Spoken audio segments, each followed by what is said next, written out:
Thursday, October 15th, 1876. Late afternoon. The Arizona sun burned without mercy across the flat expanse of cottonwood territory, turning the earth into waves of shimmering heat that rose and twisted in the distance like spirits dancing above their graves. Marcus Cole had been riding west for 3 days straight, stopping only long enough to water his horse and check his gear, because stopping too long invited questions, and questions led to attachments, and attachments had a way of costing more than they gave back. His purpose was simple and narrow.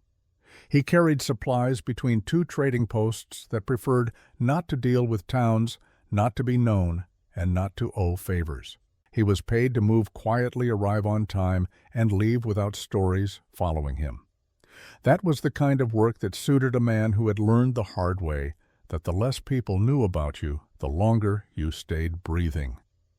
The afternoon light was sharp and unforgiving, washing color out of the land near the cottonwood flats, and Marcus kept his eyes forward, already calculating how far he could push before dusk made the trail less honest. His shoulders were tight not from the ride, but from the constant low tension that came from years of learning that danger rarely announced itself loudly. It came quiet, like a shadow stretching long before the sun went down. He rode alone, by choice.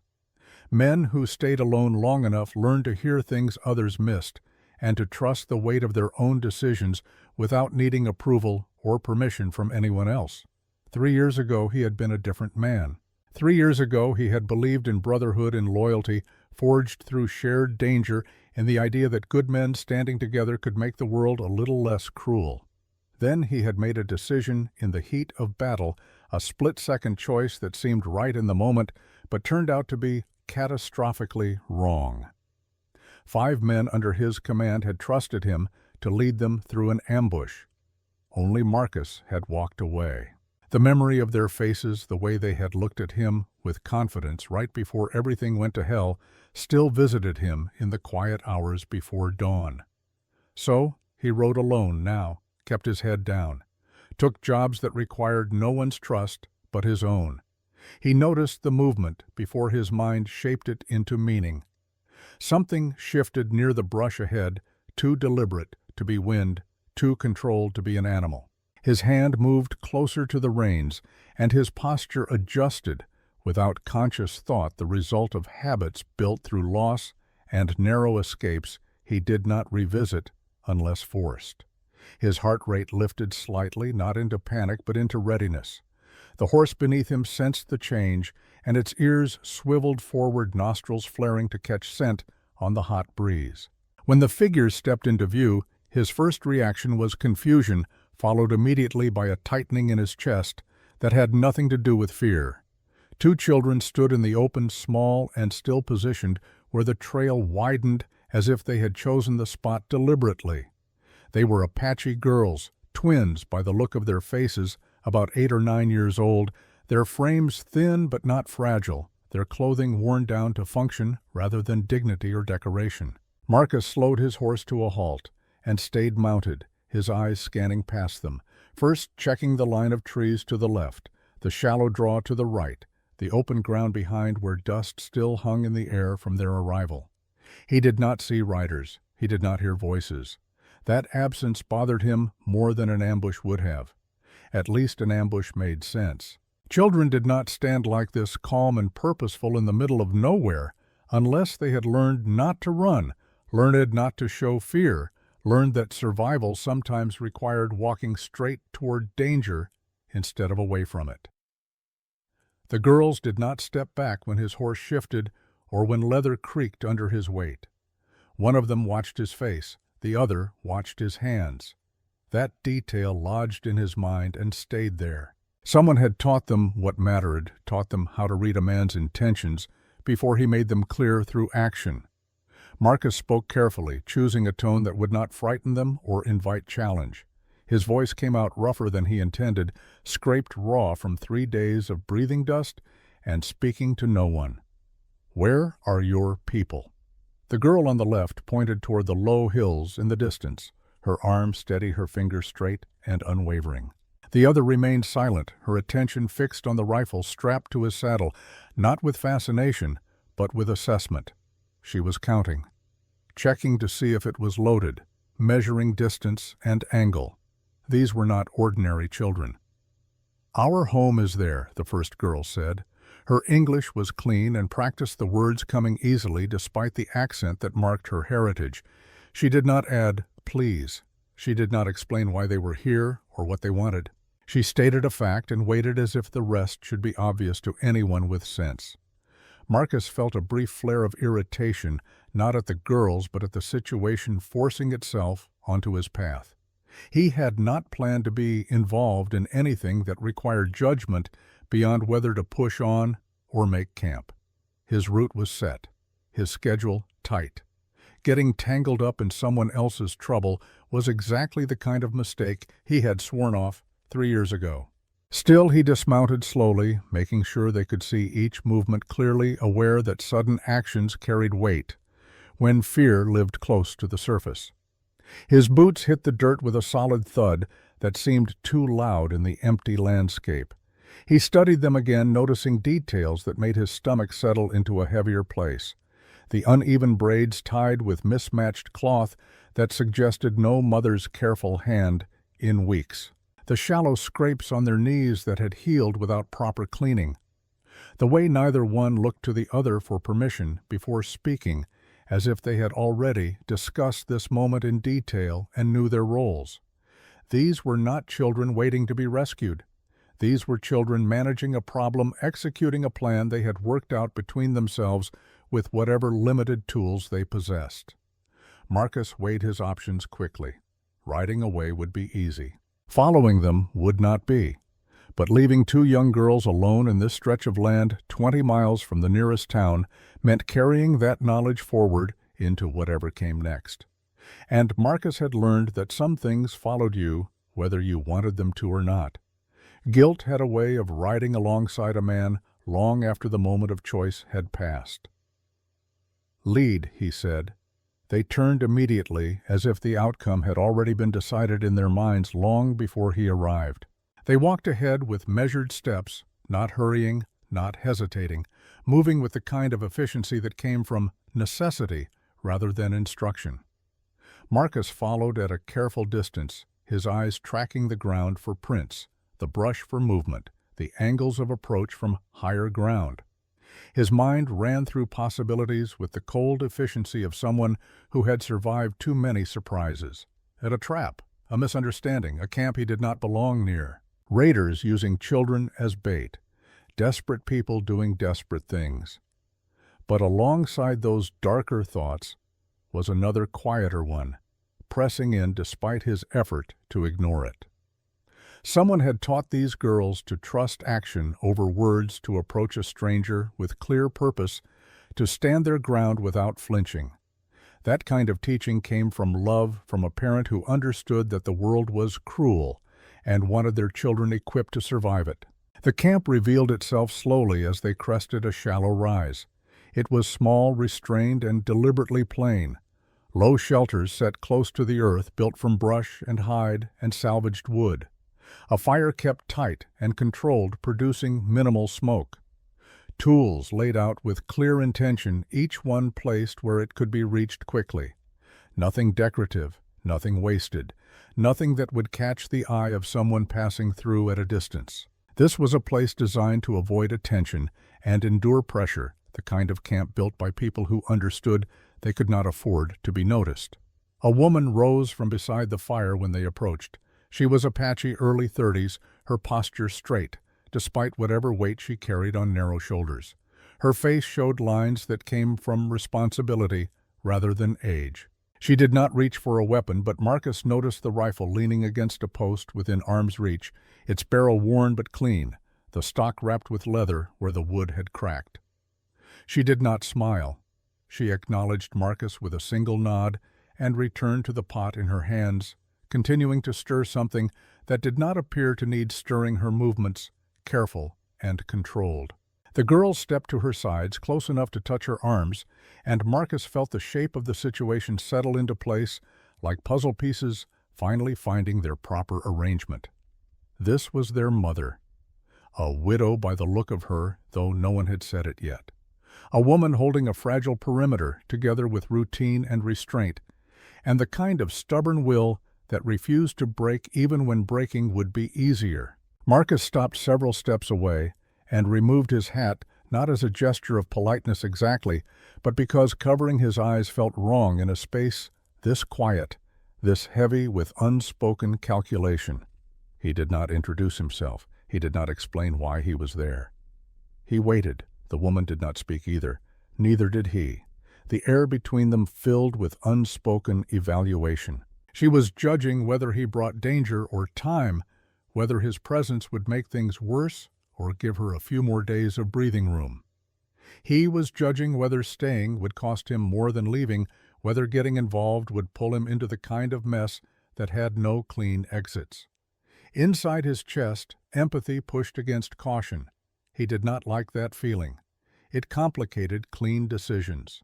But he could not ignore the fact that these girls had stepped into his path because they believed he might change something, might tip the balance in a struggle he did not yet understand but could already feel pressing down on this small camp like a coming storm. As the fire crackled softly and the wind moved through the cottonwoods in the distance, Marcus understood that his original mission no longer mattered in the same way. The road had broken its pattern, inserted a complication he had not planned for, and whatever happened next would not be accidental. Thursday, October 15th, 1876, 6 o'clock in the evening. Marcus did not step into the camp uninvited because crossing that invisible line without being asked felt like claiming space he had not earned. So he stayed near his horse and loosened the cinch with slow, deliberate movements, his muscles remembering the weight of responsibility even as his mind resisted it. The air cooled quickly as the sun dropped toward the horizon, carrying the dry scent of earth and old leaves, and the change in temperature tightened the muscles along his spine in a way he had learned to respect rather than fight. His body knew things his mind sometimes tried to ignore. He told himself he would only rest long enough to water the horse and let the animal breathe, that anything more would turn into involvement. And involvement was the one thing his work had trained him to avoid at all costs. But the camp behind him did not feel like a place that survived on luck alone, and that made walking away harder than he expected. The twins moved with clear purpose as the day faded. One collected thin branches, sorting them by size with the kind of attention to detail that suggested this was routine rather than improvisation. The other adjusted stones around the fire so the heat stayed contained, preventing sparks from spreading and keeping the flame low enough not to draw attention from a distance. They did not speak much, but when they did, their words were sharp and practical, used only when silence would slow them down. Marcus watched without making it obvious, noticing how neither child wasted motion, how both checked the tree line every few minutes, as if danger was a schedule they had learned by heart, something that arrived at predictable intervals and required constant vigilance. The woman kept her focus on preparation. She rinsed roots in a shallow bowl, set a small pot near the fire, and adjusted the firewood until the flame lowered into something steady and manageable. Her shoulders remained set, her expression neutral, but Marcus sensed the tension beneath it, the strain of hosting a stranger without knowing his weight or his limits, without understanding whether he represented help or just another problem to manage. As the sky darkened, Marcus walked a slow arc around the camp. Tracks from 3 horses, maybe 4 less than 2 days old, boot prints that paused and lingered rather than moving through. Tracks from 3 horses, maybe 4 less than 2 days old. Boot prints that paused and lingered rather than moving with the steady rhythm of travelers just passing through. That knowledge pressed into him quietly, not into panic, but into obligation. If he left now, he would be leaving more than a place. He would be leaving people who had less than he did, who faced threats he could not fully see, but could already sense gathering like storm clouds on a distant horizon. When he returned to the camp's edge, one of the twins approached him holding a shallow wooden bowl filled with water, warmed just enough to take the edge off the cold evening air. She did not hold it out like a gift or an offering. She set it on a flat stone near his boots and looked up at him as if the matter were settled, as if his acceptance was not a question, but a foregone conclusion. "Drink," she said. Marcus hesitated for a fraction of a second, aware that accepting meant something here, meant crossing a threshold he could not uncross. Then he crouched and took the bowl, drinking slowly so they could see he did not waste it, that he understood the value of what was given. The girl watched his throat move as he swallowed, then nodded once and stepped back, satisfied that he had passed some test she had set without words. Her sister hovered nearby, silent but assessing, filing away details for reasons he could only guess. "You stay outside," the second girl said. It was not a question. "For now," Marcus replied, and he meant it honestly. As darkness settled fully over the camp, the woman finally addressed him without turning around, her voice carrying clearly in the still air. "You are not from a nearby camp." "No," Marcus said. "You are not a soldier." "No." She paused, considering the space between statements, weighing what she knew against what she needed to understand. Then she spoke again, her tone careful. "You can leave before morning." Marcus heard the warning beneath the permission. He understood it as a line drawn clearly, not cruelly, but firmly. A boundary established, an expectation set. "I could," he answered. She glanced over her shoulder, her eyes meeting his briefly in the firelight, then returned to her task without further comment. The twins finished their small meal quickly, some kind of flatbread and dried meat, eaten efficiently without complaint or conversation. Then, instead of retreating to the shelter as he expected, they lingered near Marcus, drawn to his presence for reasons he could only guess at. One sat cross-legged close enough that her knee brushed his boot. The other leaned against a wooden post with arms folded, watching the dark, like she expected it to speak, like she had learned to read its moods and rhythms. Marcus rolled out his bedroll near his horse, placing it where he could see the camp without blocking any sight lines, and set his rifle within reach, angled so it did not threaten, but remained unmistakably present. He removed his coat and folded it carefully, the routine grounding him, reminding him of nights spent alone, where responsibility ended with his own survival. This night was different. He felt it in the way the twins tracked his movements, in the way the woman adjusted her position, so she always stayed between the shelter and the open ground, and in the way the firelight made the camp feel both fragile and defiant at the same time, like something worth protecting, even though protecting it would cost more than anyone should have to pay. As the wind shifted, carrying a sharper chill down from the higher elevations, Marcus made a decision he did not announce. He did not saddle his horse. He did not prepare to leave at first light. Instead, he settled into his bedroll and took the first watch without being asked, his eyes steady on the dark, his thoughts moving through risk and consequence, and the quiet pull of responsibility he had tried so hard to avoid for 3 long years. He told himself he was staying because the land was dangerous, because the signs were wrong, because 2 young girls should not learn that help always rode past them without stopping. But beneath those reasons was another truth he did not voice even to himself. For the first time in a long while, leaving felt heavier than staying, and that weight held him where he was, as the night deepened, and the camp fell into an uneasy, guarded sleep that never quite reached the depth of true rest. Friday, October 16th, 1876. Dawn. Marcus woke before the light reached the ground, not because of noise, but because his body had learned to surface early when unfamiliar land surrounded him. He lay still for several seconds, listening to the thin sounds of the camp breathing around him. The low shift of fabric inside the shelter, the soft crack of cooling embers, the distant scrape of a bird moving through dry branches. His horse stood calm, head lowered, reins slack. A good sign that nothing had come close during the night, that whatever threats existed out there had kept their distance for now. He sat up slowly and checked the sky, noting the thin gray line forming at the horizon that promised sunrise within the hour. With it came a quiet assessment that surprised him. He felt rested. Not fully, but enough to notice the difference. Staying alert through the night had not drained him the way it usually did. The responsibility had sharpened him instead of hollowing him out. That realization unsettled him more than exhaustion would have. The twins emerged from the shelter first, barefoot and silent, already awake to the work of the day, as if sleep was something they rationed carefully, something they allowed themselves only when absolutely necessary. One carried a small bundle of kindling, nearly as long as her arm. The other dragged a shallow pail across the dirt, the metal scraping softly against stones.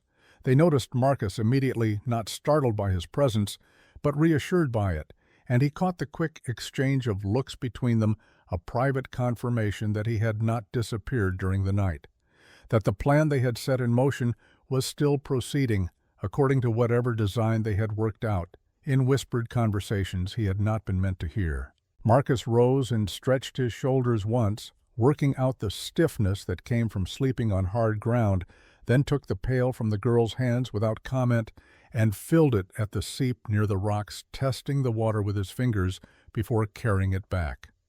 Cold but clean. Good water. The girl followed closely, watching how he walked, how he balanced the weight, how he set it down without spilling. When he finished, she nodded with a kind of professional satisfaction, as if he had completed a task correctly and met her standards. The woman stepped out of the shelter shortly after. Her movements were steady but deliberate, eyes scanning the edge of the camp before settling briefly on Marcus. She did not greet him. Instead, she shifted a pot closer to the fire and adjusted the stones beneath it, her attention fixed on keeping the flame controlled and efficient. "You watched," she said. It was not a question. "Yes," Marcus replied. She accepted the answer without further comment, but Marcus noticed the slight release in her posture, a fraction less tension across her shoulders. He understood then that last night had not been a courtesy extended to him, but a test administered to see if he would hold his word without supervision, if he could be trusted to do what he said when no one was looking. The morning work unfolded without instruction or negotiation. One twin sorted dried roots by size, her small hands quick and certain. The other checked a snare line near the edge of the trees, returning moments later with a short shake of her head to indicate the traps were empty. Marcus followed her path and examined the line more closely, crouching to inspect where the cord joined the trigger mechanism. The knot had been loosened deliberately, not frayed by weather or pulled apart by an animal trying to escape. Someone had been here. Recently, within the last day. He felt a brief spike of anger, sharp and contained, then the familiar discipline that forced it back down into something useful rather than destructive. He returned to the camp and spoke plainly, keeping his voice low so it would not carry beyond their small perimeter. The snare line was disturbed, not by an animal. Someone loosened the knot. The woman paused with a strip of hide in her hands, her fingers tightening once before resuming their work. Her face remained carefully neutral. How recent? Since yesterday. She nodded slowly, absorbing the information without dramatics or panic, and shifted her stance so she faced the tree line more directly. The twins, hearing the tone change in the adults' voices, drew closer together, but did not stop what they were doing. Fear acknowledged, not indulged. Response measured, not reactive. Marcus recognized that behavior. These were people who had learned to function under threat, who understood that survival required staying calm even when your heart wanted to hammer its way out of your chest. Later, when the fire burned steady and the morning meal simmered quietly in the pot, one of the twins approached Marcus with a narrow wooden board and a length of rawhide cord. She pointed to a damaged frame near the shelter where a support beam had cracked under strain. "Fix," she said. Marcus examined the break, crouched low, and tested the wood with his thumb. The crack ran deep but clean, repairable if done carefully. He retrieved his knife from his belt, cleaned the blade on his trouser leg out of habit, and began trimming the rawhide with careful, measured cuts, preparing it to bind the wood back together. As he worked, he became aware of the woman standing closer than before, not watching his hands but his face, reading the way he handled tools. The patience in his movements, the lack of hurry or frustration when the cord slipped and had to be repositioned. When the binding needed to be held in place while he tightened the knot, she knelt without being asked and braced the frame with her palm, her grip firm, her arm steady. Their hands worked within inches of each other, sharing space without acknowledgement or awkwardness. Two people cooperating on a task that required coordination, but not conversation. Marcus noticed the scars along her forearm, then faint but deliberate, the kind earned through labor and resistance rather than accident. Marks from rope burns, from blade work, from a life that required physical strength and the willingness to use it. He did not comment. Some things were private, meant to be seen but not discussed. He tightened the final knot and tested the tension twice before sitting back to examine his work. The structure held. One of the twins placed a small piece of dried meat on a flat stone beside him. Not an offering or a gift. Compensation for work completed. An exchange between equals. Marcus took it, met her eyes briefly, and nodded his acceptance. As the sun climbed higher, burning away the last cool traces of night, Marcus walked the perimeter again, this time with clear intention rather than cautious reconnaissance. He memorized the terrain, noting the blind angles where someone could approach unseen, the places where sound carried poorly and might mask footsteps, the high ground that offered advantage to anyone willing to claim it first. He was already thinking ahead, not just to the next few hours, but to what it would take to make this place harder to approach without being detected, harder to attack without paying a price. That thought settled into him before he realized what it meant. He was planning for a future here. He was thinking like someone who intended to stay. When he returned, the woman was watching him openly, no longer pretending to be occupied with camp tasks. "You plan," she said. "I notice," he corrected gently. A faint pause followed a moment where something unspoken passed between them. Then she spoke again, her voice quieter. Not many men notice without wanting something in return. Marcus met her gaze evenly, letting the silence stretch just long enough to give his words weight. "I want quiet." That answer stayed between them longer than the others, hanging in the air like smoke from the fire, drifting but not dissipating. As midday approached and the heat pressed down with renewed intensity, the twins resumed their tasks with a kind of renewed ease, and Marcus became aware that he was no longer a variable to be managed, no longer an unknown quantity requiring constant monitoring. He was being accounted for, factored into their daily calculations, assigned a role he had not asked for but somehow accepted through his actions rather than his words. He did not know yet whether that was a place he intended to keep, but the decision was no longer abstract or theoretical. It was becoming real with every hour that passed, with every small task completed, with every moment he chose to stay, instead of riding away toward the horizon, where his original life waited like an escape route he was no longer certain he wanted to take. Friday, October 16th, 1876, 3 o'clock in the afternoon. The heat settled in with the kind of persistence that made patience a necessary skill rather than a virtue. Marcus felt it in the way sweat gathered along his spine as he checked the leather straps on his saddle, and in the way his thoughts stayed tight and controlled, unwilling to wander into territory that could not be acted upon with clear purpose.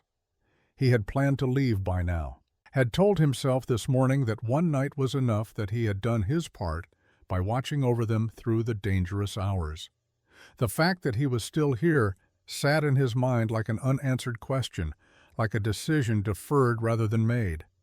The woman worked steadily through the heat, her pace unchanged. Despite the oppressive temperature, her focus fixed on tasks that kept the camp functioning at a basic level. She repaired a torn carrying sling, her fingers quick and certain with the bone needle.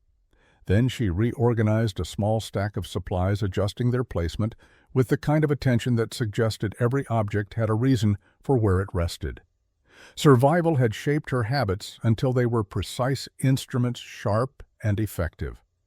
The twins drifted between shade and sunlight, restless but not careless. One practiced tightening knots with a short length of cord, her small fingers working through the patterns with focused concentration.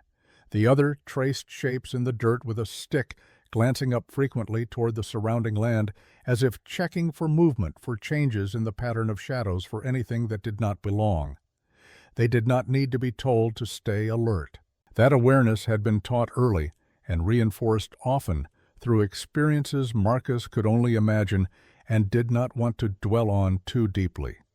He walked beyond the edge of the camp farther than before, following a line of ground that dipped toward a narrow cut in the land where water might gather during rare desert rains. He crouched and studied a cluster of prints half filled with dust, older than the disturbance he had found earlier, but still recent enough to matter. These were not the tracks of wanderers passing through without thought or purpose. Someone had slowed here. Someone had stopped and looked toward the camp. Someone had made a decision about whether to approach or wait. The realization tightened his jaw. When he returned, the woman looked up immediately, reading his posture, before he spoke, understanding from the set of his shoulders that he had found something worth reporting. "There's more," Marcus said simply. "Not from today. Maybe 2 days ago."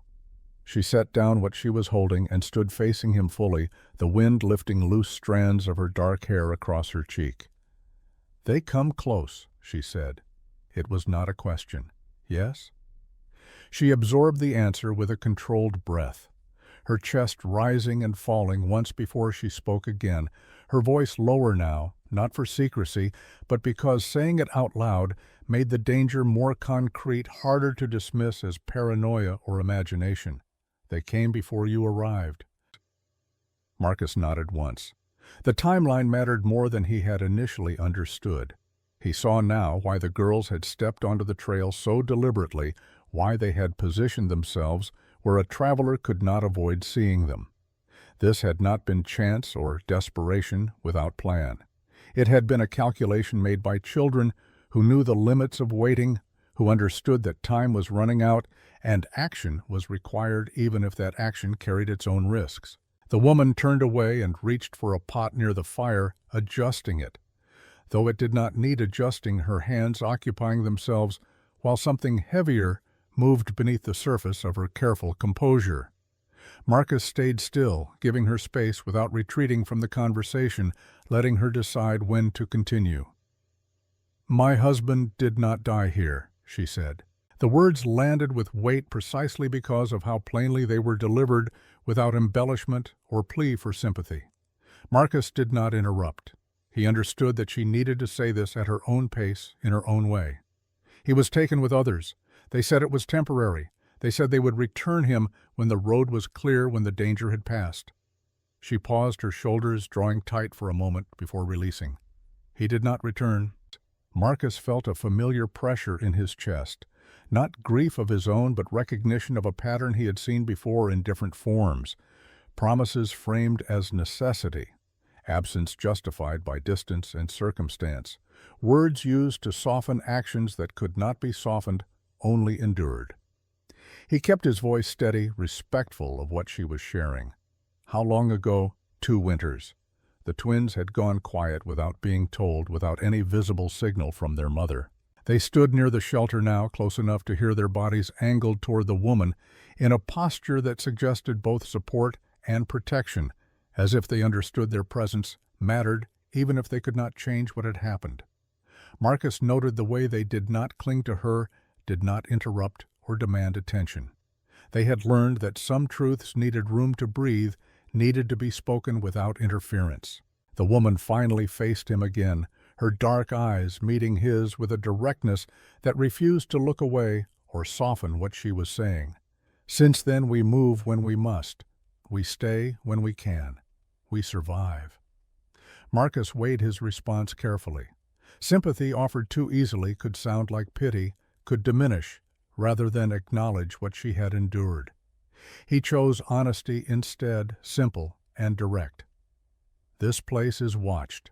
She nodded, unsurprised by his confirmation of what she already knew. "Yes," he continued, keeping his tone matter of fact rather than alarming. Not constantly, but regularly enough.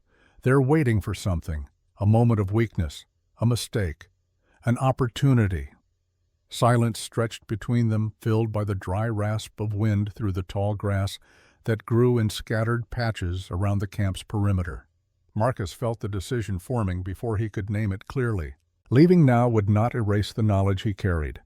Staying longer would change the nature of his involvement from temporary observer to active participant. Neither option felt clean or simple. As the light began to soften toward evening, one of the twins approached and sat near Marcus's knee, close enough to feel his presence, but not touching, maintaining a careful distance that suggested respect more than fear. Her sister followed moments later, mirroring the position on his other side. They did not look at him. They looked outward toward the land sharing his line of sight, as if it were the most natural thing in the world, as if adults and children always sat together this way, scanning for danger in companionable silence. Marcus lowered himself to sit on a flat stone, accepting their proximity without comment or question. He realized then that they had already adjusted their understanding of him. He was no longer an unknown quantity requiring constant evaluation. He was being placed into their daily awareness, assigned a function in their small ecosystem, even if that function had not been explicitly named or negotiated. The woman watched the three of them for a long moment, her expression unreadable, weighing something Marcus could not quite identify. Then she spoke quietly, offering him one final exit if he wanted to take it. "You do not have to stay." Marcus met her gaze across the space between them, across all the unspoken complications that staying would create. "I know." The fire crackled softly as evening approached and the camp shifted into its next rhythm. No decisions were declared, no promises were made. But something had been acknowledged that could not be taken back or dismissed as temporary. This was no longer a pause along the road. It was a threshold crossed, a commitment forming whether he named it aloud or not. And for the first time since he had chosen a life defined by distance and isolation, since he had decided that keeping people at arm's length was the only way to prevent the kind of loss that broke men beyond repair, Marcus did not immediately move away from the weight of that realization. The decision was not final, not yet, but it was forming, taking shape like storm clouds gathering on a distant horizon, inevitable and approaching whether he was ready for it or not. As darkness fell completely over Cottonwood Flats as the stars emerged one by one in the vast Arizona sky, Marcus stayed exactly where he was sitting between two young girls who had chosen him for reasons he was only beginning to understand, watching over a camp that was not his, but somehow had become his responsibility anyway, one choice at a time. Saturday, October 17th, 1876, early morning. The third day began with a change in the air that Marcus felt before he understood it.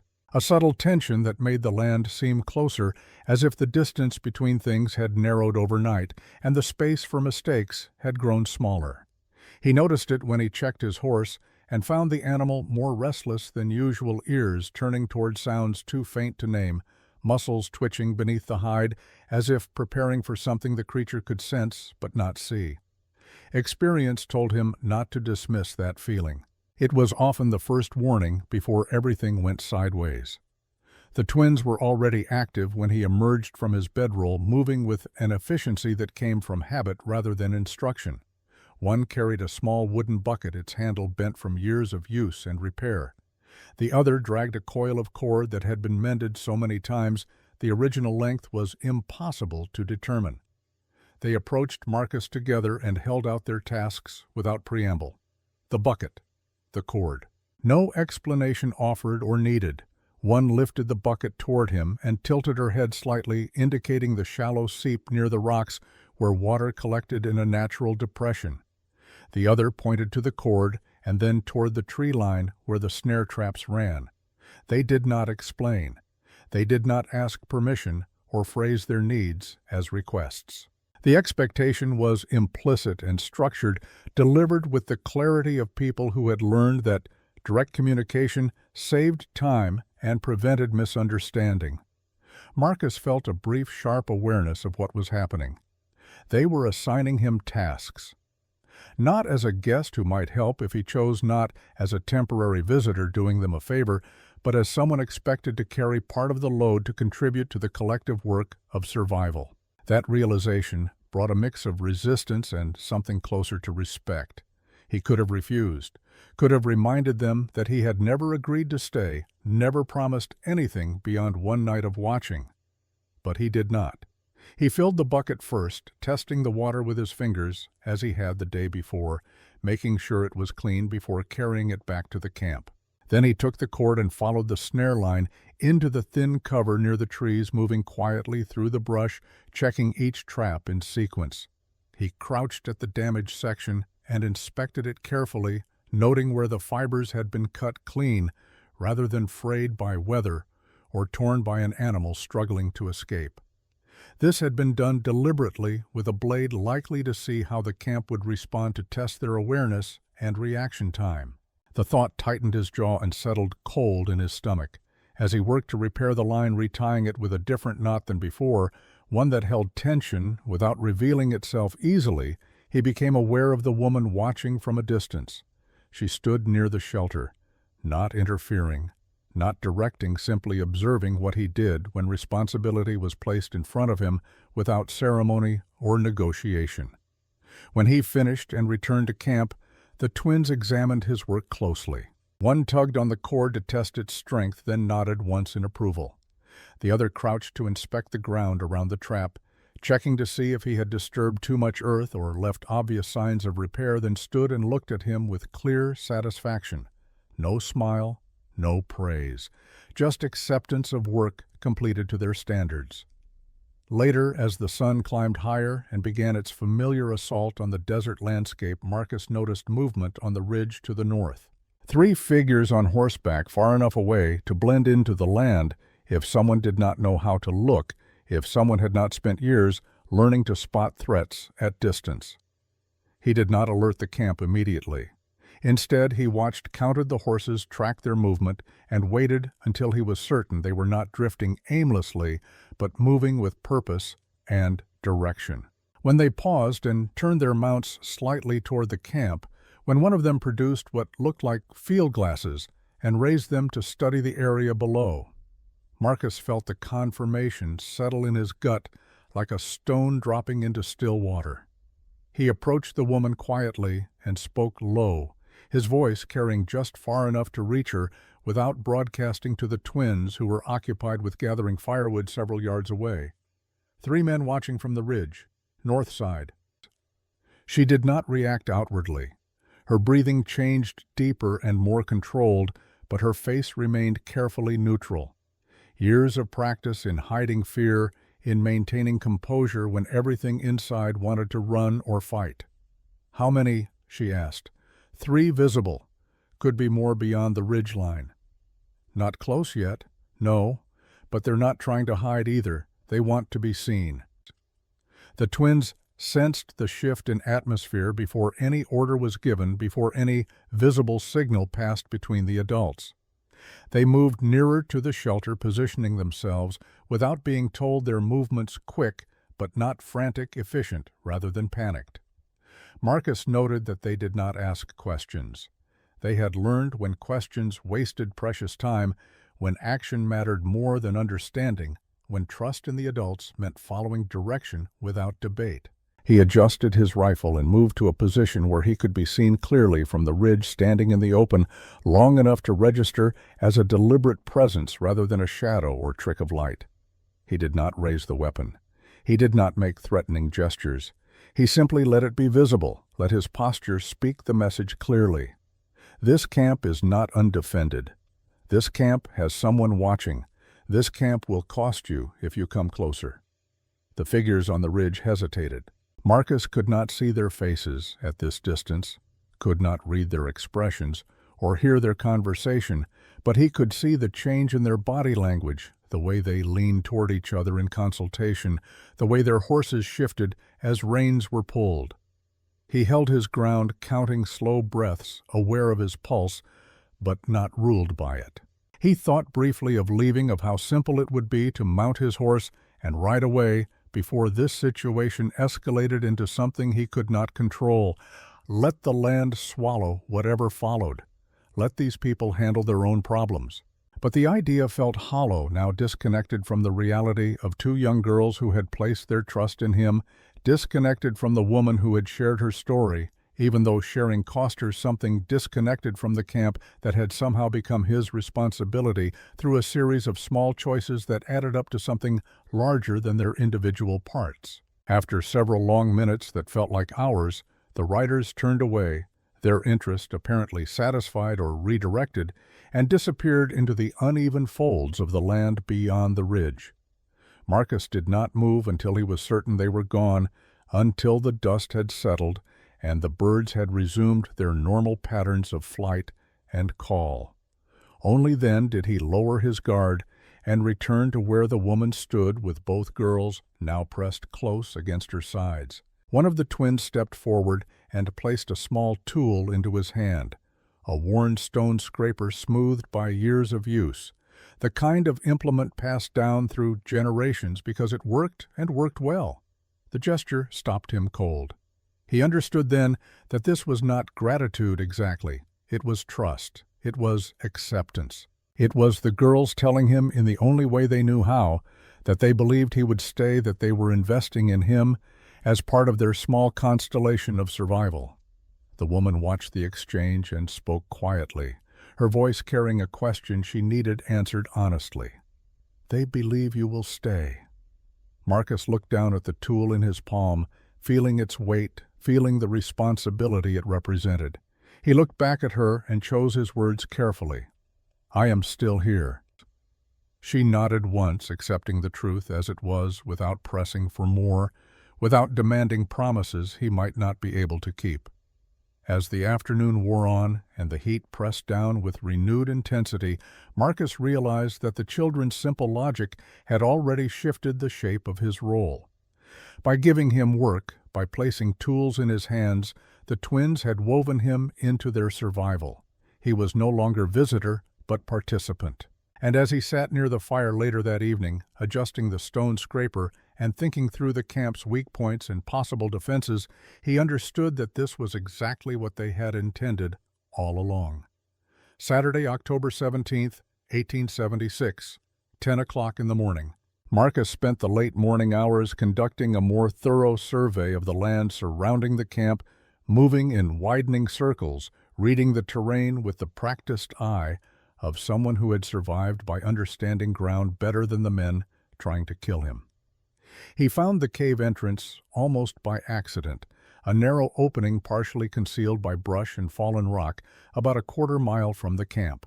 The kind of feature that could be walked past a dozen times without notice unless you were specifically looking for places where the land folded in on itself and created hidden spaces. Inside the cave opened into a chamber perhaps 15 feet across and 8 feet high at its center. Enough room for people to shelter if needed. But it was not the space itself that made Marcus's pulse quicken. It was what he found scattered across the floor and leaning against the walls. Mining equipment. Old but functional. Pickaxes with worn handles. A shovel with a blade sharpened thin by years of use. Wooden support beams cut to specific lengths. And most telling scattered samples of rock that glinted even in the dim light filtering through the entrance. Silver ore. He knelt and picked up one of the samples, turning it in his palm, watching how the metal caught what little light was available. Not pure silver, but rich enough to be worth extracting, worth the effort and investment of serious mining operations. Against the far wall, partially covered by a tarp that had rotted through in places, sat an old cart. He moved closer and brushed away the debris. Painted on the side in faded letters, Brennan Mining Company, 1874. The name meant nothing to him yet, but the date did. 2 years ago, the same time the woman's husband had been taken and never returned. Marcus continued his search, moving methodically through the cave's contents. Near the cart, partially hidden beneath fallen rock, he found a piece of cloth. He pulled it free and held it up to the light. A handkerchief hand embroidered with traditional Apache patterns, the kind of work that took hours of careful stitching.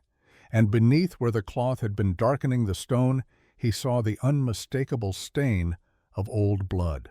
His mind worked through the implications, quickly assembling pieces of a story that was becoming clearer with each discovery. The woman's husband had not simply been taken. He had found this mine, or perhaps had known about it all along. Someone had wanted that knowledge silenced.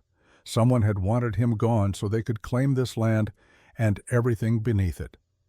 Marcus pocketed the handkerchief and made his way back to camp, his thoughts racing through possibilities and consequences. This changed everything. This was not simply harassment of a vulnerable woman and her children. This was murder for profit. This was greed disguised as territorial dispute. When he arrived, the woman was alone near the fire the twins occupied with some task at the far edge of camp. He approached and held out the handkerchief without preamble. "I found a cave, about a quarter-mile west. There's a mine inside, silver ore, and this." She took the cloth from his hand, her fingers trembling slightly as she recognized it immediately. Her face went pale, her breath catching in her throat. "This was Dakota's, my husband's. I made it for him." There was blood beneath it, old but clear. She closed her eyes, the handkerchief pressed against her chest, as if she could draw some last trace of the man through the fabric. When she opened them again, there were no tears, only a terrible clarity, the kind that comes when suspicion transforms into confirmed truth. "You know what this means," Marcus said gently. "Yes, they killed him, for the mine, for the land. The cart inside has a name painted on it, Brennan Mining Company. You know that name?" Her expression hardened, shifting from grief to something colder and more focused. "Silas Brennan. He owns half the territory, or claims to. Arrived 5 years ago with money and hired men. Bought up land, pushed people out, built an empire on other people's suffering. He's the one who's been watching this camp. Yes, he came here 3 months ago, offered to buy the land for almost nothing. When I refused, he said I had until winter to reconsider. Said it would be difficult for a woman alone to survive the cold months. Said accidents happen to people who are isolated and vulnerable." Marcus felt anger rising in his chest, sharp and righteous, the kind that made men do stupid things if they did not control it. He forced it down into something useful. "He wants the mine. That is why he cannot let you stay. That is why your husband died." She nodded slowly, the handkerchief still clutched tight in her hands. Dakota must have found it, must have refused to tell Brennan where it was or how rich it was, so they killed him and have been waiting for me to leave ever since. The twins had noticed the adults talking and were moving closer now, sensing that something important was being discussed. Marcus saw the questions forming on their faces, saw the way they looked at their mother holding the handkerchief, saw them making connections even though they did not yet understand all the details. Later that evening, as the sun dropped low and painted the desert in shades of copper and gold, Marcus sat apart from the camp, his back against a rock, thinking through options and outcomes. The twins found him there as he somehow knew they would.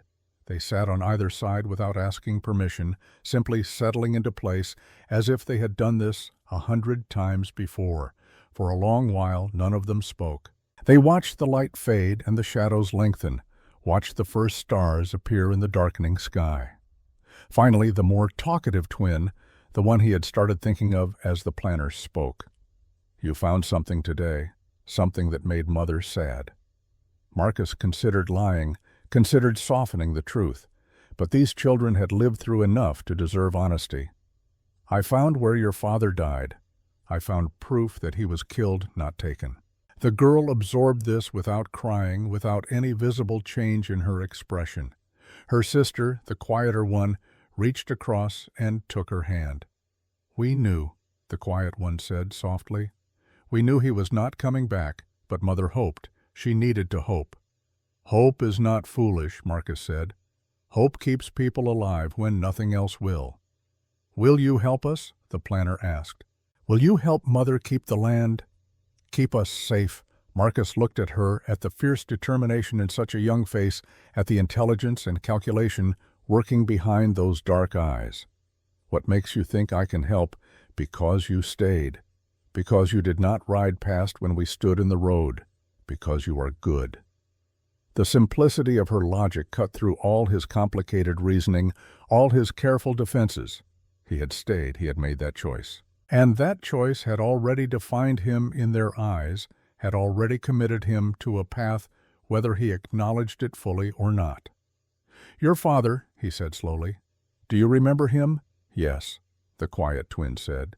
"He was strong. He was kind. He taught us to be brave." "Then I will try to honor his memory by protecting what he left behind." It was not a promise exactly.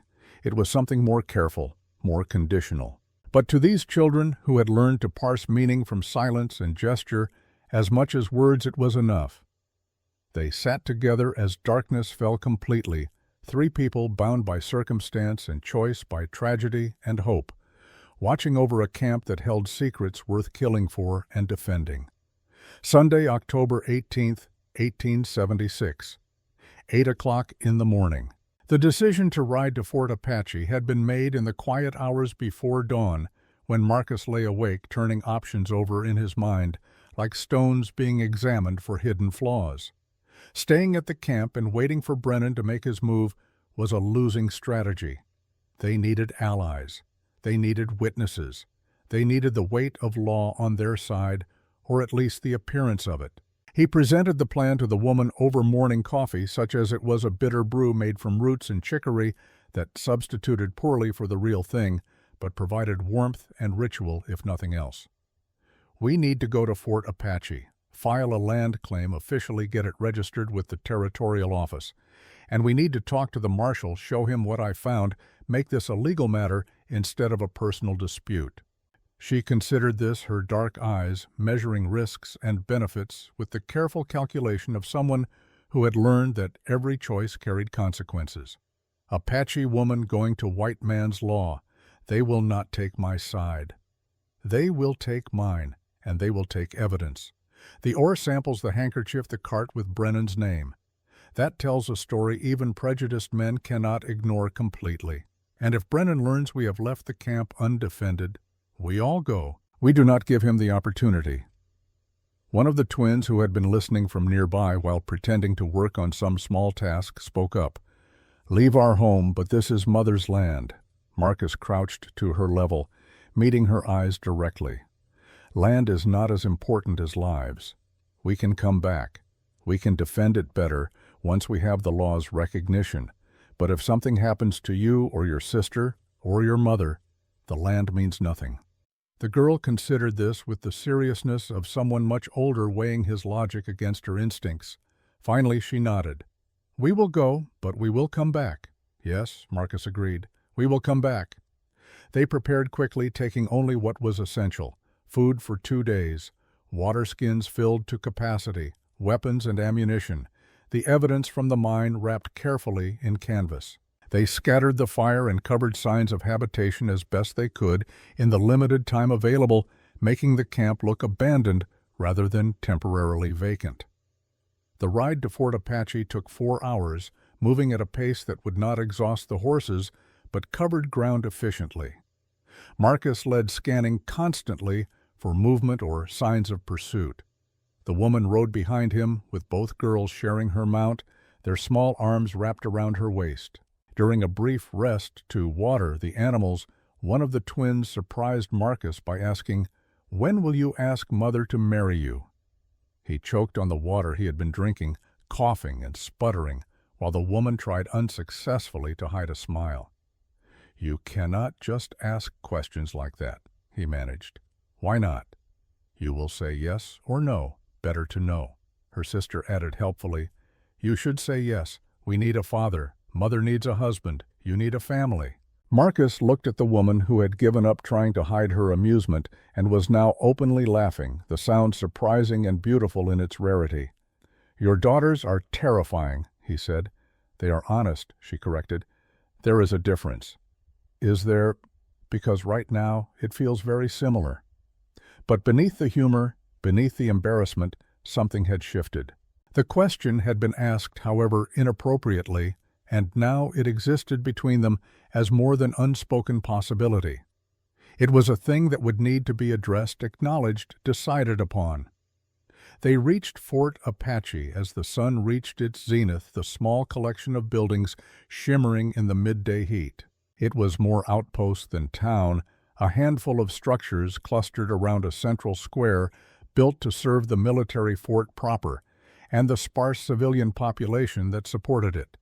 People stared as they passed a white man riding alongside an Apache woman and her children, an arrangement unusual enough to draw attention and whispered speculation. Some faces showed curiosity, others showed hostility or suspicion. Marcus ignored them all, focusing on reaching the marshal's office. Marshal Tom Hendricks was a man in his middle 50s, weathered by desert sun, and harder years with iron-gray hair and eyes that had seen enough of human nature to be skeptical of most claims, but fair enough to listen. He looked up from paperwork as they entered, his gaze moving from Marcus to the woman, to the children, and back again. "Help you folks," Marcus set the canvas-wrapped bundle on the desk. "Need to report a murder and file a land claim. Related matters."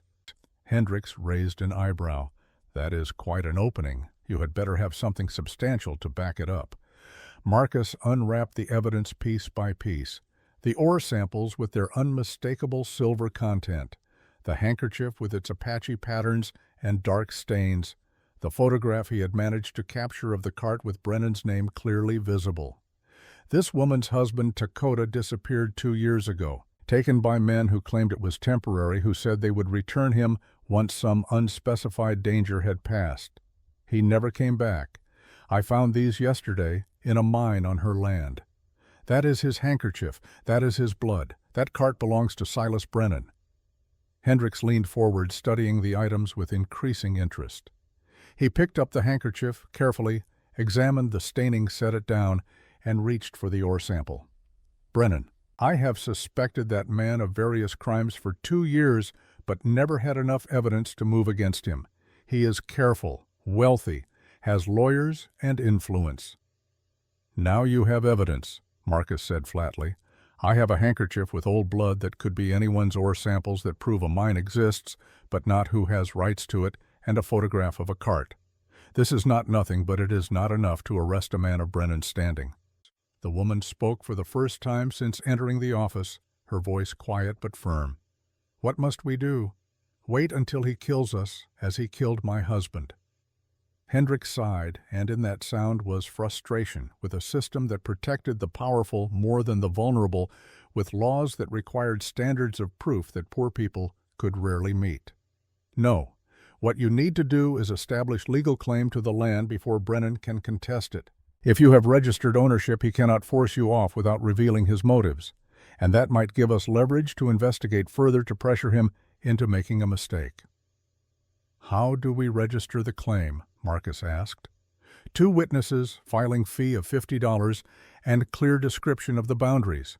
I can serve as one witness if you can find another citizen willing to stand for you." $50. Marcus had perhaps 30 on him. The woman certainly had nothing close to that amount. They exchanged a glance, the problem clear between them. The door opened behind them, and a woman entered carrying a basket of supplies. She was perhaps 50 years old, with gray hair pulled back severely, and a face that suggested both kindness and steel beneath it. "Marshal, I have brought those supplies you requested," she began, then noticed the group standing before the desk. Her eyes moved over them, taking in details with quick assessment. "Forgive me, I did not mean to interrupt." "Sarah, actually, you might be exactly who we need," Hendricks said. "This family needs a second witness for a land claim and a small financial loan. You are known as a fair woman. Would you consider it Sarah Mitchell, proprietor of the general store, and a widow herself, for the past decade stepped closer and examined the people before her with the same careful attention she gave to evaluating goods for her shelves?" "Tell me the circumstances," she said simply. Marcus explained, watching her face as he laid out the evidence the history, the danger they faced. She listened without interruption, her expression growing more set with each detail. When he finished, she was quiet for a long moment. Then she spoke. "I will serve as witness, and I will pay the filing fee." The woman started to protest, but Sarah cut her off with a gesture. "Brennan threatened my husband before he died, tried to force him to sell our store for a fraction of its value. He has been a poison in this territory for too long. If standing with you costs him even a small piece of his power, I consider it money well spent." "I will repay you," the woman said quietly. "When you can. I am in no hurry."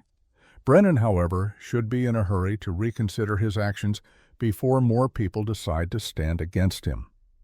The paperwork was completed, quickly witnessed, and filed officially with the Territorial Land Office. The woman's claim to her land was now registered and legal protected by laws that even Brennan would find difficult to circumvent directly. As they left the marshal's office, the twins walking ahead with renewed energy born from hope, Marcus felt the first small victory settling into place. They were not helpless anymore. They were not isolated and vulnerable. They had allies now, and documentation, and the beginnings of a case that might actually hold weight. But he also knew this would force Brennan's hand. Men like him did not accept defeat gracefully. They escalated. They retaliated. The battle was just beginning, and the next moves would be critical. Sunday, October 18, 1876, 4 o'clock in the afternoon. They found rooms at a modest boarding house run by a Chinese woman who asked no questions and charged fair rates. Mrs. Chen showed them to 2 adjacent rooms with a connecting door, understanding without being told that these people needed both privacy and proximity, both separation and security. And the twins explored their room with the excitement of children who rarely experienced anything beyond the basic necessities of camp life. Real beds with actual mattresses, a window with glass, a basin for washing. Small luxuries that Marcus took for granted, but that seemed magical to girls who had known only hard ground and constant vigilance. As evening fell, they gathered in the women's room to share a simple meal purchased from Mrs. Chen's kitchen, stew with actual vegetables and bread that was only 1 day old. The twins ate with focused intensity, savoring every bite. Marcus sat near the window positioned, so he could see the street below, old habits asserting themselves even in this relatively safe environment. The woman sat across from him, her own gaze distant, processing everything that had happened. "Thank you," she said quietly, "for today, for all of this. We are not finished yet." "No, but we are no longer powerless. That is something." One of the twins looked up from her food, her expression serious. "The man, Brennan, he will be angry now," Marcus nodded, respecting her intelligence enough to be honest. "Yes, he will. That is why we need to be careful." "Will he come tonight?" the other twin asked. "I do not know, but we will be ready if he does." They finished eating in contemplative silence, each person absorbed in their own thoughts, their own calculations about what tomorrow might bring. Eventually, the twins' exhaustion caught up with them, and they settled into bed still wearing their clothes, unwilling or unable to feel completely safe even here. The woman walked to the connecting door, paused there. "I should let you rest." "Wait," Marcus said. He stood and moved closer, keeping his voice low so the girls could not hear. "Earlier today, your daughters asked me a question. About intentions, about the future." She met his eyes, a faint smile playing at the corners of her mouth. "They have plans. Children often do." "Yes, but I want you to know those plans are not unwelcome. I just need time. Need to finish this with Brennan first. Need to know we are all safe before I can think clearly about anything else." Her expression softened, something shifting behind her careful defenses. "You are a good man, Marcus Cole, a patient man. When this is over, we will talk about many things." She reached out and touched his hand briefly, a connection that lasted only seconds, but carried weight far beyond its duration. Then she stepped through the doorway and closed the door softly behind her. Marcus returned to his position by the window, watching the street below as darkness settled over Fort Apache, as lamps were lit in windows, and the town prepared for night. Somewhere out there, Brennan was learning that his plans had been disrupted, his power challenged, his secrets exposed. Tomorrow would bring consequences. Marcus just had to make sure they were ready to face them. Monday, October 19th, 1876, 2 o'clock in the morning. The sound of breaking glass shattered the fragile peace of sleep like a gunshot in church. Marcus was moving before his conscious mind fully registered the danger rolling from his bed, with his Colt already in hand, years of military training overriding the brief confusion of waking in an unfamiliar place. He heard movement in the adjacent room, heard one of the twins cry out, heard the woman's sharp command in Apache that he did not understand but recognized as an order to stay low, stay quiet, stay alive. Marcus threw open the connecting door and took in the scene with combat clarity. The window had been smashed inward, glass scattered across the floor catching moonlight like scattered diamonds. 4 men were forcing their way through their silhouettes dark against the street lamps beyond. One already had his hands on the older twin, trying to drag her toward the window while she fought with surprising ferocity. Marcus did not hesitate. He crossed the room in 3 long strides and brought his pistol down hard across the back of the man's skull. Not enough to kill, but enough to drop him instantly, his grip on the girl releasing as he crumpled to the floor unconscious. The other 3 turned toward this new threat, reassessing their odds. One reached for his gun but froze when he saw Marcus already had him covered, the Colt steady and aimed at center mass. "Bad idea," Marcus said quietly. "Very bad idea." The woman appeared from behind the bed where she had positioned both girls, a knife in her hand that looked entirely too familiar with violence, her stance suggesting she knew exactly how to use it. "You have 1 chance to leave," she said, her voice cold and precise. "Take it." For a moment the equation balanced on a knife edge. 4 against 2, but 2 of the 4 were focused on escape rather than fight. And the one with sense could see that Marcus was not bluffing, was not afraid, was the kind of man who would pull that trigger without hesitation or regret. The lead intruder made his decision and grabbed his fallen comrade by the collar, dragging him toward the window. The others followed, scrambling through the broken frame with the ungainly panic of men who had expected easy prey and found wolves instead. Marcus moved to the window and watched them flee down the alley, memorizing faces and gaits, storing details that might matter later. He did not pursue. His priority was the people in this room, not revenge or justice delivered in the dark. He turned to find both twins pressed against their mother, shaking but not crying, their eyes wide but focused. The older one, the planner, met his gaze directly. "You came," she said simply. "You kept us safe." "That is my job now," Marcus heard himself say, and realized as the words left his mouth that he meant them completely, that something fundamental had shifted in the past few days, and there was no going back to who he had been before 2 girls stepped onto a dusty trail and changed everything. The woman touched his arm, her hand steady despite what had just happened. "We cannot stay here. They will come back with more men." "The stable," Marcus decided. "We can defend it better, and the horses are there if we need to run."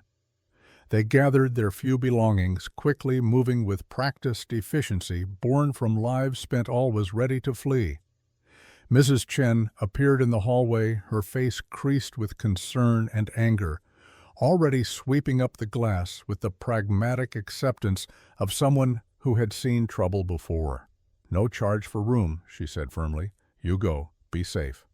They moved through the dark streets of Fort Apache like ghosts, keeping to shadows, avoiding the main thoroughfares. The stable was a sturdy structure at the edge of town, built to withstand weather and time with thick walls, and a hayloft that provided both elevation and cover. Marcus positioned them in the loft-arranged hay bales to create a defensive perimeter, checked sight lines to all approaches. His mind worked through tactical problems with the cold efficiency of someone who had done this before, who had learned through blood and loss how to keep people alive when violence came calling. The twins settled into the hay without complaint, their resilience both heartbreaking and inspiring. The woman checked them over carefully, looking for injuries, for cuts from the glass, for signs of trauma that might need immediate attention. "We are well," the older twin assured her. "Scared but well. Being scared is wise," Marcus said from his position near the loft entrance. "Fear keeps you alert. It is when you stop being afraid that you make mistakes." The younger twin looked at him with those two old eyes. "Were you afraid just now, when the men came?" "Yes, terrified. But I did not let fear control my actions. There is a difference." "Father used to say that," the girl said quietly. "He said brave is not the absence of fear. Brave is action despite fear." "Your father was correct." They settled into an uneasy watch, taking turns trying to rest while others kept vigil. Marcus found himself on guard duty with the woman during the darkest hours before dawn, sitting close enough to speak quietly without waking the girls. "This was Brennan," she said. It was not a question. Yes, the filing scared him, made him desperate. Desperate men do stupid things, like sending men to kidnap children in the middle of the night. Exactly like that. She was quiet for a moment, and when she spoke again, her voice carried a weight that suggested she had been thinking about this for some time. "You asked for time before, to think about the future, but I think the future is here now, forcing decisions before we are ready." Marcus turned to look at her profile in the dim light filtering through the stable slats. "What are you saying?" "I am saying that my daughters were right. We need each other. Not someday, not after this is over. Now. Today. We are stronger together than apart, and Brennan needs to see that strength needs to understand that we are not isolated targets, but a family that will fight as one." "Are you proposing to me?" Marcus asked, a hint of humor creeping into his voice despite the circumstances. "I am being practical. Marriage offers legal protections, makes it harder for him to claim the land even if something happens to me. Makes you legally responsible for the girls, which means he would have to go through you to get to them. And yes, beneath all that practicality, I am saying I would be honored to call you husband if you would be honored to call me wife." Marcus felt something unlock in his chest, some final resistance crumbling under the combined weight of necessity and desire, of logic and emotion, finally aligned in the same direction.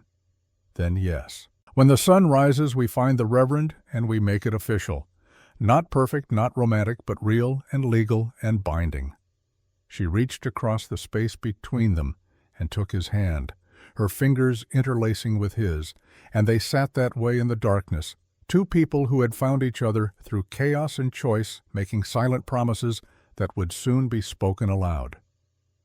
Monday, October 19th, 1876, 9 o'clock in the morning. Reverend Samuel Hayes was a man who had seen enough of frontier life to understand that God's work did not always follow neat schedules or proper decorum. When Marcus and the woman appeared at his door with two young girls in tow, explaining their need for an immediate marriage ceremony, he asked only 3 questions. "Do you both enter this freely?" "Yes," they answered together. "Do you understand the commitment you are making?" "Yes." "Are you prepared to face whatever comes as one family rather than separate individuals?" "Yes." "Then let us begin." The ceremony was simple and swift, held in the small church with its rough wooden pews and cross fashioned from desert ironwood.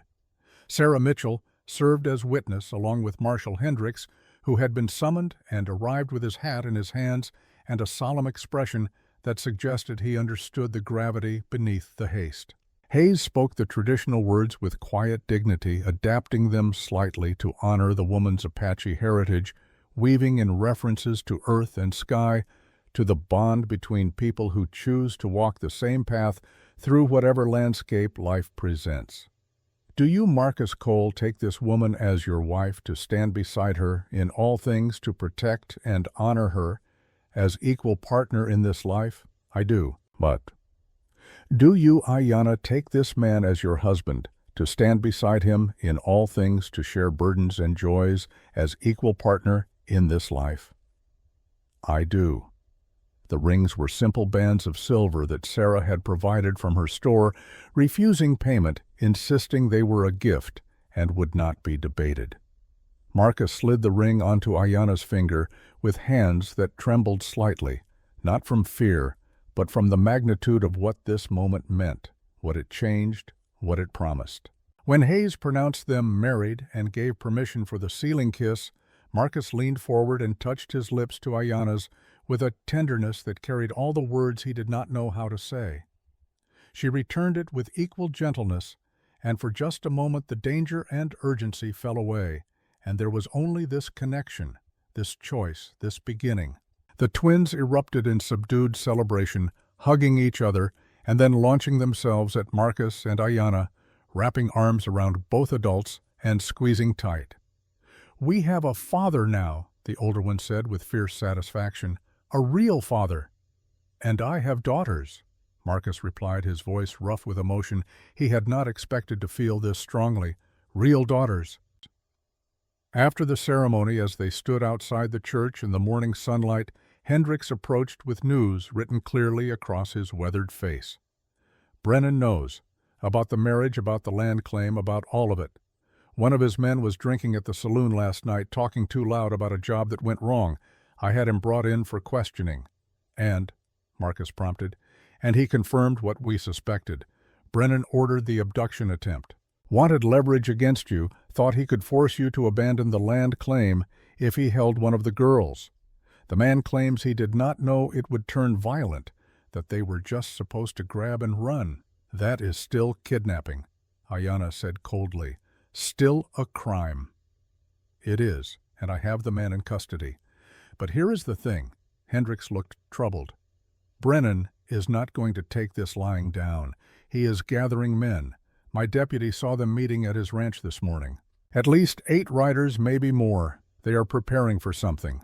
"For what?" Marcus asked, though he already knew the answer. "To finish this, one way or another. You have made him look weak, made him look like he can be challenged. Men like Brennan cannot tolerate that. He will come for you probably today, and he will not come alone." Sarah Mitchell, who had been listening quietly, spoke up with surprising steel in her voice. "Then it is time the decent people of this territory stood together. Brennan has terrorized us individually for too long. Perhaps it is time we showed him what happens when his victims stop being afraid." "What are you proposing?" Hendricks asked. "A gathering. This afternoon at the church. Everyone who has been harmed by Brennan, everyone who is tired of his threats and his greed. We make our stand together publicly where he cannot pick us off one by one." Marcus saw the wisdom in her strategy immediately. Strength in numbers, witnesses to whatever came next. The power of community against the isolation that men like Brennan relied upon to maintain control. "That could work," he said, "but it also paints a target. If he comes with force, innocent people could be hurt." "We are already targets," Sarah countered. "At least this way we choose the ground and the terms. At least this way we fight back." Hendricks considered this his lawman's instincts warring with his understanding of practical reality. Finally he nodded. "I will spread the word. 2 o'clock at the church. Anyone who wants to stand against Brennan's tyranny should be there. And I will be there with my deputies armed and ready to enforce the law if he gives us cause." The next few hours passed in tense preparation. Word spread through Fort Apache with the speed of wildfire in dry grass. People emerged from homes and businesses, some curious, some committed, some simply tired of living in fear and willing to do something about it. By 2 o'clock, nearly 40 people had gathered in and around the small church. Ranchers and shopkeepers, laborers and craftsmen, a few Apache from nearby settlements who had suffered under Brennan's expansion, even some of the working women from the saloon who had their own grievances with his treatment. Sarah Mitchell stood at the front and spoke with clear, carrying voice. "We are here because one man has made himself a plague upon this territory. Silas Brennan has stolen land, intimidated honest people, and by evidence now available, has committed murder to protect his illegal claims. Today we say enough. Today we stand witness to the truth. Today we support this family's legal right to their land and demand that justice be served. One by one, people came forward to share their stories. The rancher, whose water rights Brennan had stolen through legal manipulation. The merchant, who had been forced to sell goods at a loss under threat of violence. The Apache elder, whose grandson had disappeared after refusing to reveal the location of traditional hunting grounds. Each testimony added weight to the scales, building a case that went far beyond one family's struggle and revealed a pattern of systematic abuse. Ayanna stood and spoke last, her voice steady despite the emotion beneath it. 2 years ago, my husband Takota was taken by Brennan's men. They said it was temporary, that he would return. He never did. I have spent these years believing he abandoned us, that he chose to leave rather than stay and fight. But the truth is darker. Brennan killed him for refusing to give up land that held silver, for standing in the way of greed. My husband died protecting what was ours, what should belong to our daughters. Today, I claim that land legally and publicly, and I dare Brennan to challenge that claim in the light instead of through violence in the dark. The gathering applauded a sound that started tentatively, but grew to something fierce and determined, the sound of people who had decided that fear was no longer acceptable, that submission was no longer inevitable. And that was when Brennan arrived. Monday, October 19th, 1876, 3 o'clock in the afternoon. They heard the horses first, the sound of many animals moving together, the jingle of tack and the creak of leather carrying clearly in the afternoon stillness. The crowd inside the church grew quiet tension, replacing the brief surge of courage reality, asserting itself in the form of armed men who answered to a man with no conscience and fewer scruples. Marcus moved to the door, positioning himself where he could see but present a clear target if it came to shooting. He counted quickly. Brennan rode at the front on a black stallion that probably cost more than most people in Fort Apache earned in a year. Behind him, 8 men spread in a loose formation, all armed, all looking comfortable with violence. But it was Brennan himself who commanded attention. He was a man in his mid-40s, lean and weathered, with iron-gray hair and cold blue eyes that measured everything in terms of profit and loss, advantage and weakness. He wore a long black coat despite the heat, and his right hand rested casually near the pistol at his hip, a gesture both relaxed and threatening. He reined in his horse about 20 yards from the church and surveyed the gathered crowd with an expression that managed to convey both amusement and contempt. "Well," he said, his voice carrying easily across the distance, "quite the congregation you have assembled. I had no idea so many people cared so deeply about land rights and legal procedures." Hendricks stepped out beside Marcus, his marshal's badge catching sunlight, his own hand near his weapon. "Brennan, you are not welcome here. These people are exercising their legal right to assemble and petition for justice." Justice. Brennan tasted the word like something bitter. An interesting concept. "Tell me, Marshal, where was justice when this Apache woman squatted on land that rightfully belongs to those willing to develop it properly? Where was justice when her husband stole from my mining operation and died in the process?" "Her husband was murdered," Ayanna called out, stepping forward, despite Marcus's instinct to keep her back, to keep her protected. "Murdered by your men on your orders because he would not give you what you wanted." Brennan's eyes focused on her with the intensity of a predator identifying prey. "You have no proof of that. You have speculation and grief and a widow's desperation to blame someone for her circumstances." Marcus spoke then, his voice hard and flat. "We have the cart with your company name. We have the location of the illegal mine on her land. We have a witness who has confessed to participating in the abduction attempt last night on your orders. We have enough proof to see you hanged, Brennan." For the first time, something flickered in Brennan's expression. Not fear exactly, but calculation, reassessment, the recognition that this situation was more complicated than he had anticipated. You have nothing that will stand up in any court that matters, nothing that will convince a judge to side with an Indian against a citizen of means and reputation. Perhaps not, Sarah Mitchell called out, stepping forward to stand beside Ayanna in a gesture of solidarity that carried more power than words. But we have the truth, and we have witnesses, and we have the will to keep fighting until that truth is heard. You may have money and lawyers, but we have numbers and righteousness. Brennan's jaw tightened, his hand moving closer to his pistol. Righteousness does not stop bullets. Neither does arrogance, Marcus replied evenly. You are outnumbered, Brennan. Look around. 40 people here, all watching, all ready to testify about what happens next. You draw that gun, you give the order to your men to fire, and even if you kill some of us, you will hang for it. The territorial governor will not be able to ignore mass murder witnessed by this many people. And Brennan glanced at his men, seeing uncertainty in some of their faces, seeing the odds calculating in their minds, seeing that the easy intimidation they had expected was not materializing the way it should. One of his riders, a younger man with a scar across his left cheek, spoke up. Boss, this is not what we signed on for. This is too public. Too many witnesses. Another nodded agreement. I will ride for the ranch. I will fight for the brand. But I will not commit murder in front of half a town for any amount of money. One by one, 6 of the 8 riders wheeled their horses and departed, leaving Brennan with only his most loyal enforcer, a hard-faced man with dead eyes that suggested he had stopped caring about consequences long ago. Brennan sat his horse in silence for a long moment, rage and calculation fighting for dominance. Finally, he spoke with forced calm. This is not over. The land claim can be challenged. Your marriage can be investigated for legitimacy. I have resources and time and patience. I will win because I always win. Then let us make it official, Hendricks said.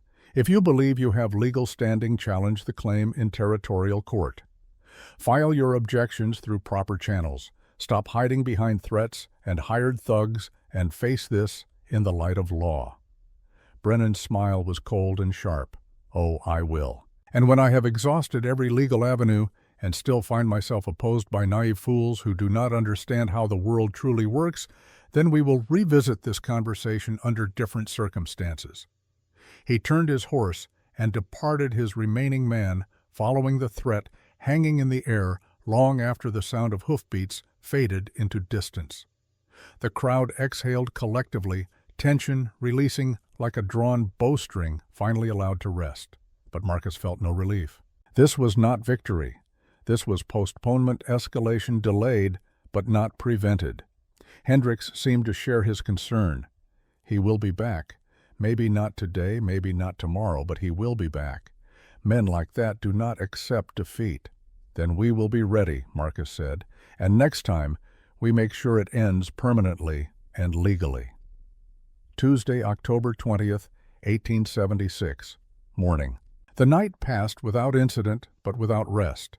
Either everyone too keyed up to properly sleep, too aware of threats that could materialize at any moment.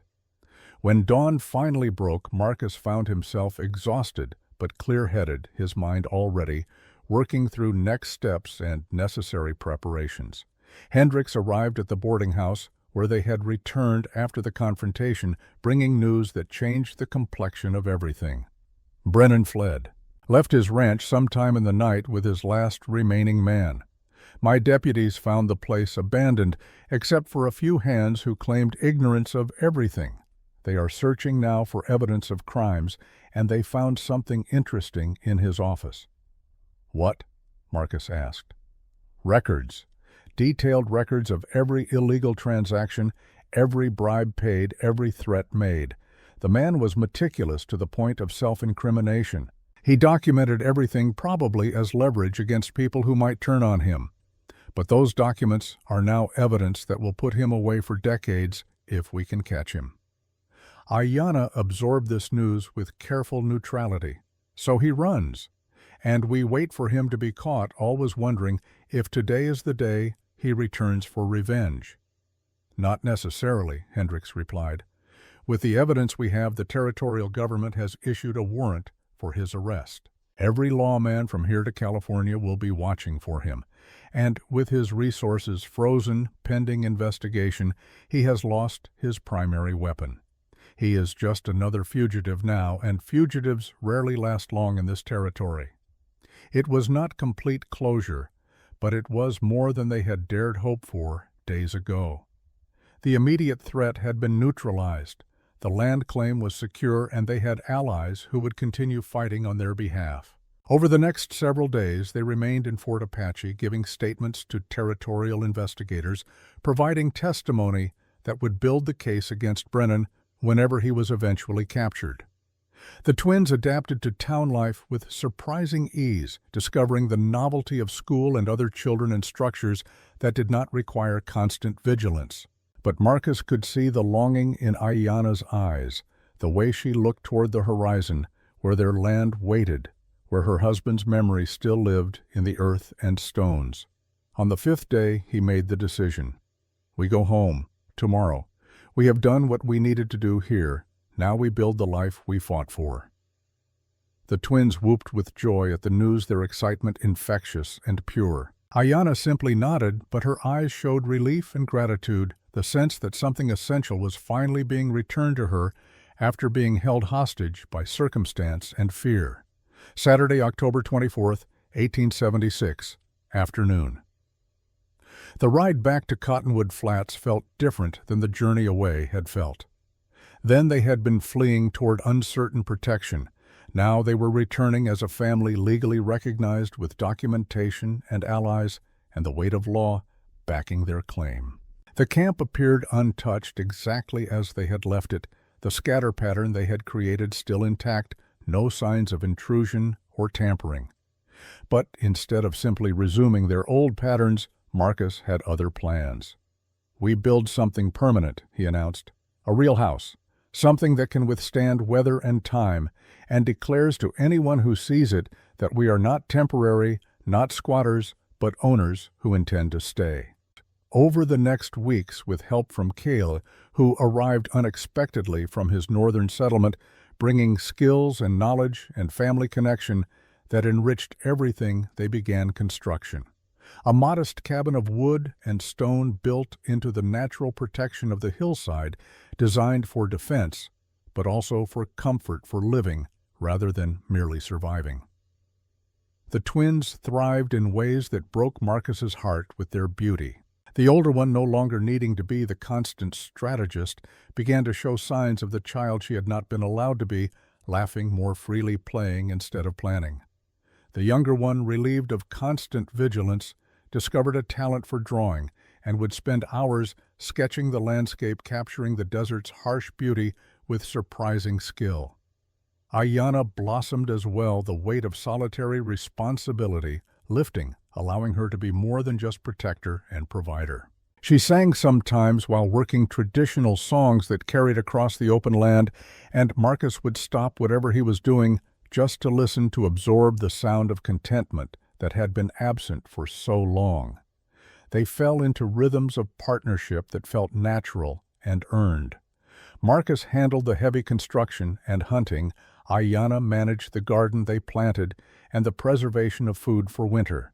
The twins contributed according to their strengths, the older one helping Marcus with mathematical calculations for construction, the younger one working alongside Ayanna to learn traditional medicines and practical skills. On cold nights, they would gather around the fire in their nearly completed home, and Marcus would teach the twins to read from the few books he owned, or Ayanna would tell stories from Apache tradition, or they would simply sit in comfortable silence, four people who had chosen each other and were building something that would outlast them all.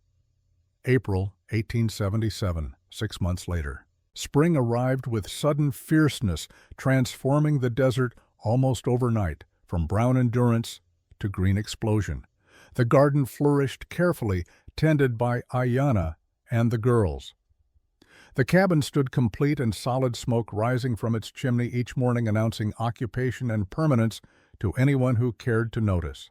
Marcus stood on the small porch they had built, watching the sun paint the eastern sky in shades of copper and gold, and reflected on how completely his life had changed. 6 months ago, he had been a man defined by isolation and past failures, convinced that connection was weakness and that the only safe path was the solitary one. Now he was a husband, a father, a landowner with responsibilities that extended beyond himself. And instead of feeling trapped or burdened by these changes, he felt liberated, felt purpose and meaning that had been absent for so long he had forgotten what they felt like.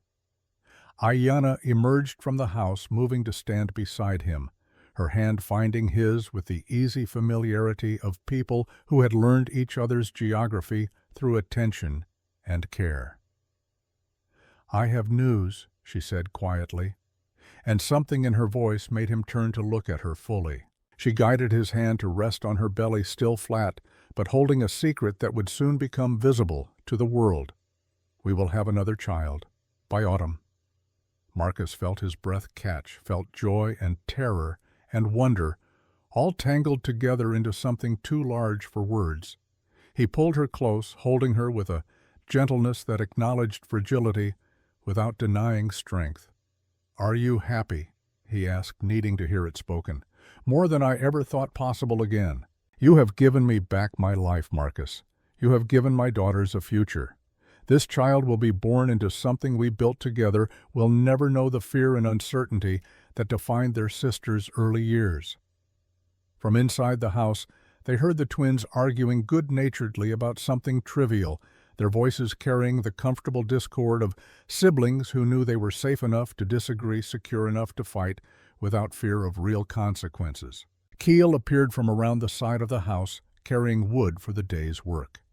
He had decided to stay to build his own cabin nearby, to be part of this small community they were creating. The bond between them had deepened through shared labor and mutual respect, and Marcus had come to think of him not just as Ayanna's brother by marriage, but as true family in his own right. "The fence posts are ready to set," Keel called. "If we start now, we can finish the north boundary before the heat becomes unbearable." Marcus nodded acknowledgment, but did not move immediately, savoring this moment of stillness before the day's demands took over. Ayanna squeezed his hand once and released it, moving back inside to start breakfast preparations. The twins emerged shortly after, drawn by the smell of cooking and the irresistible pull of morning routine.